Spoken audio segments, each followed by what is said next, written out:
الحمد لله رب العالمين والصلاة والسلام على رسول الأمين وعلى آله وصحبه أجمعين أما بعد رب اشرح لي صدري ويسر لي أمري واحلل عقدة من لساني يفقهوا قولي بسم الله الرحمن الرحيم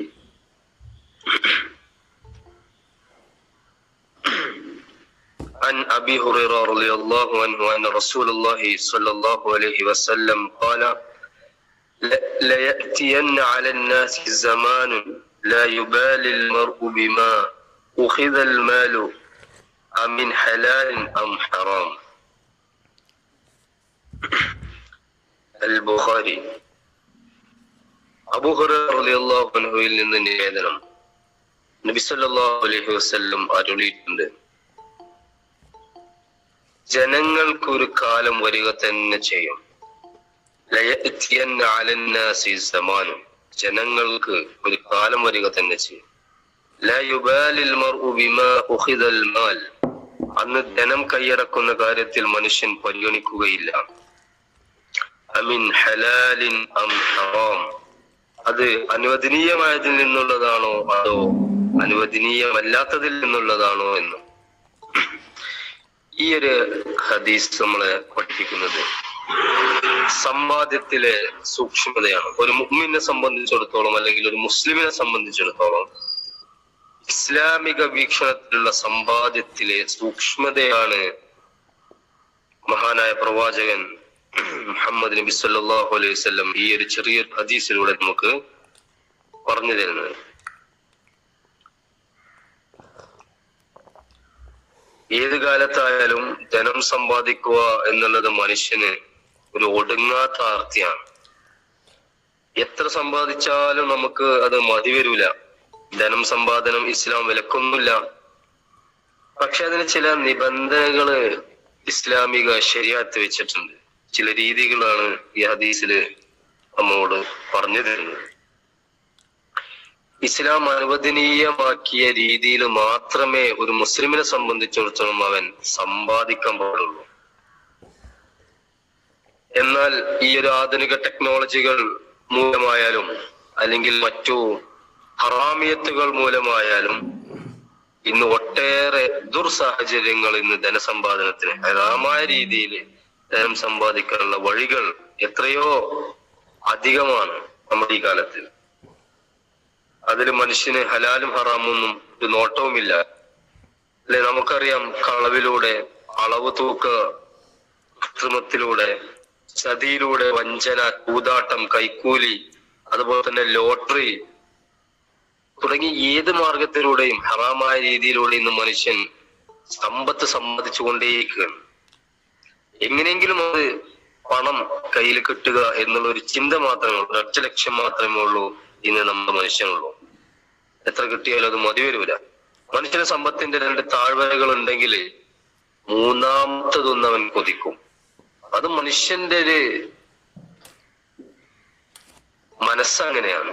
മണ്ണല്ലാതെ മനുഷ്യന്റെ വയർ നിറക്കുകയില്ല എന്ന് വേറൊരു ഹദീസ് നമുക്ക് മദ്രസകളിലൊക്കെ നമ്മൾ പഠിച്ചിട്ടുണ്ടാവും.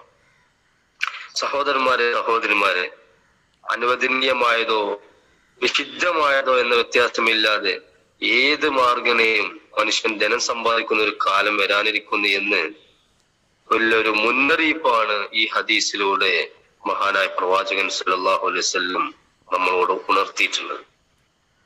യഥാർത്ഥത്തിൽ നമ്മളൊന്ന് ആലോചിച്ചു നോക്കിയാൽ ആ കാലം ഇന്ന് സമാഗതമായിട്ടില്ലേ? നമ്മളൊന്ന് ആലോചിച്ച് നോക്കുക.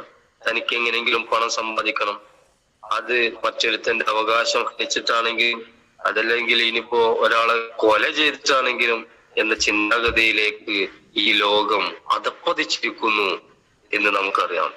അങ്ങനെയാണ് നമ്മുടെ സാഹചര്യങ്ങളിൽ നമുക്ക് കാണാൻ സാധിക്കുന്നത്, ചുവടുകളിൽ. ഈ സന്ദർഭത്തിൽ ഒരു മുഅ്മിനെ സംബന്ധിച്ചിടത്തോളം, ഒരു സത്യവിശ്വാസികളെ സംബന്ധിച്ചിടത്തോളം തങ്ങളുടെ തനിമ നമ്മൾ പ്രകടമാക്കണം. ഇസ്ലാമിന്റെ ദീന് നമ്മൾ മുറുകെ പിടിക്കണം.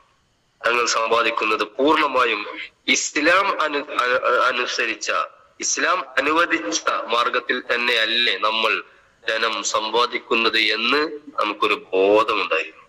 അൻസാരി വനിതകള് ഒരിക്കൽ സഹാബാക്കള് ധനസമ്പാദന മാർഗം അന്വേഷിച്ച് ഇറങ്ങുന്ന തങ്ങളുടെ ഭർത്താക്കന്മാരോട് ചോദിക്കും, വിശപ്പ് ഞങ്ങൾ സഹിച്ചോളാം.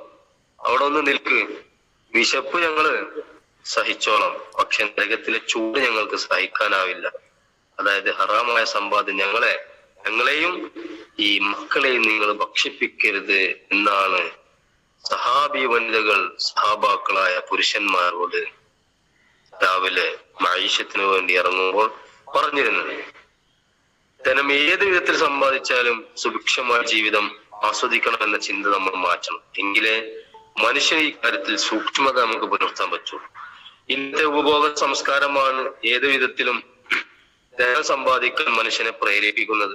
നമുക്കറിയാം, സത്വിശ്വാസികൾ അള്ളാഹുവിൽ സൂക്ഷിക്കണം. അള്ളാഹു ഹലാലാക്കിയ മാർഗത്തിൽ മാത്രം ധനം സമ്പാദിക്കണം. അതുപോലെ തന്നെ അല്ലാത്ത പക്ഷം അവർക്ക് പ്രയാസങ്ങൾ നേരിടുമ്പോൾ അത് ലഘൂകരിക്കാനായി അള്ളാഹുവിനോട് പ്രാർത്ഥിക്കാൻ പോലും സാധ്യമല്ല. കാരണം ഹറാമായ രീതിയിലുള്ള ഭക്ഷണമാണ് നമ്മളും നമ്മളെ വീട്ടിലും അതുപോലെ തന്നെ നമ്മുടെ മക്കളെയും ഭക്ഷിപ്പിക്കുന്നത്. പിന്നെ എങ്ങനെയാണ് അള്ളാഹു സുബ്ഹാനഹു വ തആല നമ്മുടെ ദുആ സ്വീകരിക്കുക? പിന്നെ ആ വീട്ടിൽ ചെന്നിട്ട് നമ്മൾ എങ്ങനെയാണ് അള്ളാഹു നമ്മുടെ ദുആ സ്വീകരിക്കപ്പെടുക? കാരണം അവിഹിതമായി ധനം സമ്പാദിക്കുന്നവരുടെ പ്രാർത്ഥന അള്ളാഹു സ്വീകരിക്കൂല എന്നുള്ളതാണ് നമ്മൾ മനസ്സിലാക്കുന്നത്.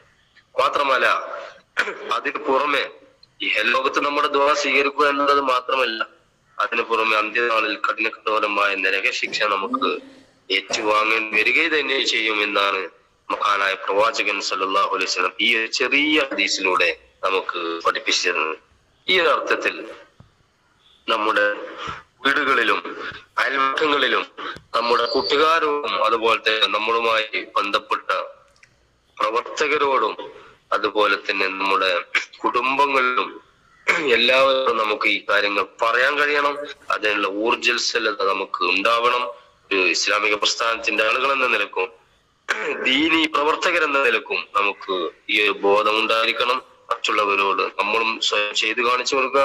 അതുപോലെ തന്നെ യാതൊരു ഹറാമും നമ്മുടെ മനുഷ്യത്തിന്റെ വിഷയത്തിൽ, ജോലിയുടെ വിഷയത്തിൽ പലരും പല ജോലികളിലായിരിക്കാം.